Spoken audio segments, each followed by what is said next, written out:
Hi friends, welcome to Annams recipes.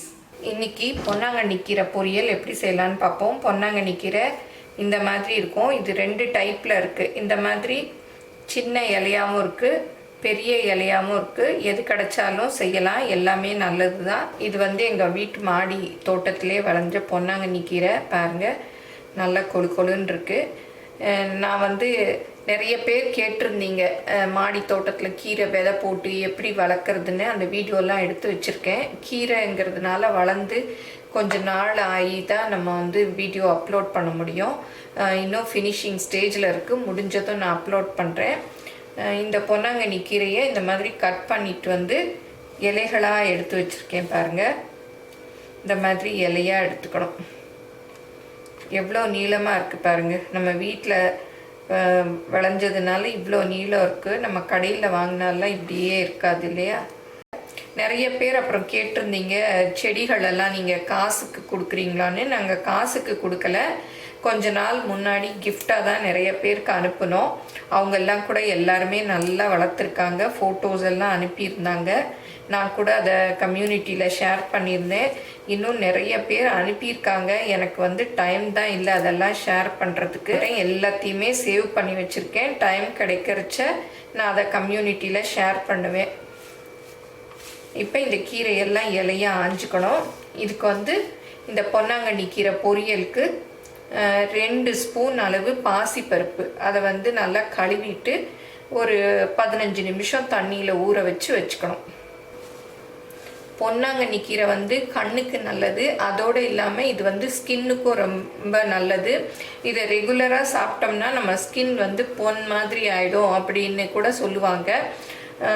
நான் பொன்னாங்கண்ணி கீரையில் கூட்டு வச்சுருக்கேன், சூப் வச்சுருக்கேன். அதோட லிங்க் எல்லாம் கீழே டிஸ்கிரிப்ஷனில் கொடுக்குறேன், பார்த்துக்கங்க. சின்ன கீரையாக இருந்தால் நம்ம அப்படி போட்டுக்கலாம். இது பெருசாக இருக்கிறதுனால இதை கழுவிட்டு நறுக்கி வச்சுக்கலாம் சின்ன சின்னதாக. இந்த மாதிரி பெரிய காம்புகளை நீங்கள் தொட்டியில் நட்டு வச்சிட்டிங்கன்னா அதுவே நல்லா வளர்ந்துடும். நம்ம கடையில் வாங்குவோம் இல்லையா, அப்போ ஒரு தடவை இதை நட்டு வச்சிட்டிங்கன்னா இது அப்படியே வளர்ந்துக்கிட்டே இருக்கும். இந்த மாதிரி ஒரு பேன் வச்சுட்டு இதில் 2 டீஸ்பூன் அளவு எண்ணெய் ஊற்றிக்கலாம். இதில் ஒரு 1/4 டீஸ்பூன் உளுத்தம் பருப்பு, அப்புறம் 1/4 டீஸ்பூன் சீரகம், அப்புறம் 2 காஞ்ச மிளகாய் நான் சின்ன சின்னதாக கிள்ளி வச்சுருக்கேன். நீங்கள் பச்சை மிளகாய் வேணும்னாலும் போட்டுக்கலாம். இப்போ உளுந்தெல்லாம் நல்லா செவந்துருச்சு, சீரகம் பொரிஞ்சிருச்சு. இப்போ சின்ன வெங்காயம் ஒரு 10 சின்ன வெங்காயம் பொடியாக கட் பண்ணி வச்சுருக்கேன், அதையும் போட்டுக்கலாம். பொன்னாங்கண்ணி கீரை பொரியலுக்கு சின்ன வெங்காயம் தான் நல்லா டேஸ்ட்டாக இருக்கும். நீங்கள் இல்லைன்னா பெரிய வெங்காயம் கூட கட் பண்ணி போட்டுக்கலாம்.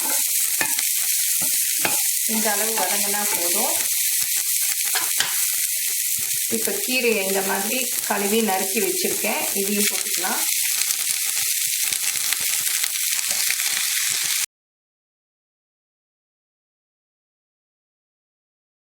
இப்போ இந்த ஊற வச்ச பாசிப்பருப்பை சேர்த்துக்கலாம்.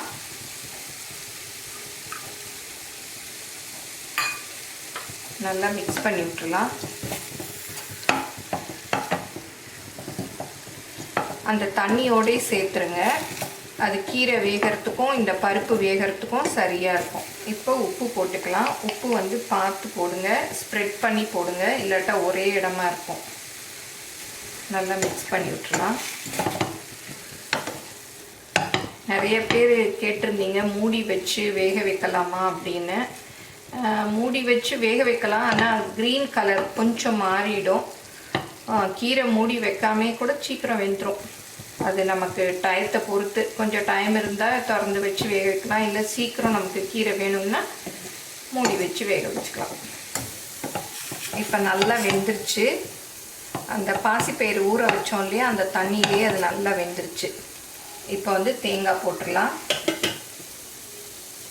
தேங்காய் ஒரு 1/4 கப் அளவு போடுறேன். ஏன்னா இந்த பொன்னாங்கண்ணி கீரை கொஞ்சம் அழண்ட மாதிரி இருக்கும். தேங்காய் போட்டோம்னா நல்லா டேஸ்ட் ஆகிடும். அதனால் கொஞ்சம் நிறையா தேங்காய் போட்டுக்கலாம். அவங்கவுங்க விருப்பம்தான், எவ்வளோ வேணுமோ போட்டுக்கலாம். இதில் நான் இன்றைக்கி பாசிப்பருப்பு ஊற வச்சு போட்டிருக்கேன். நீங்கள் துவரம்பருப்பு இருக்கு இல்லையா, அதை கூட அரை வேக்காடு வேக வச்சுட்டு அதை கூட போட்டு பொரியல் பண்ணலாம். இப்போ பொன்னாங்கண்ணி கீரை பொரியல் ரெடி ஆயிடுச்சு. நான் வந்து முதல்லயே சொன்னேன், கண்ணுக்கு ஸ்கின்னுக்கெல்லாம் நல்லது. இது முடி வளர்ச்சிக்கும் ரொம்ப நல்லது. இவ்வளோ மருத்துவ குணங்கள் உள்ள இந்த பொன்னாங்கண்ணியை நம்ம அடிக்கடி உணவில் சேர்த்துக்கணும். எல்லாரும் செஞ்சு பாருங்கள். பிடிச்சிருந்தா லைக் பண்ணுங்கள், உங்கள் ஃப்ரெண்ட்ஸுக்கும் ஷேர் பண்ணுங்கள். மறக்காமல் எங்கள் சேனலை சப்ஸ்கிரைப் பண்ணுங்கள். தேங்க்யூ.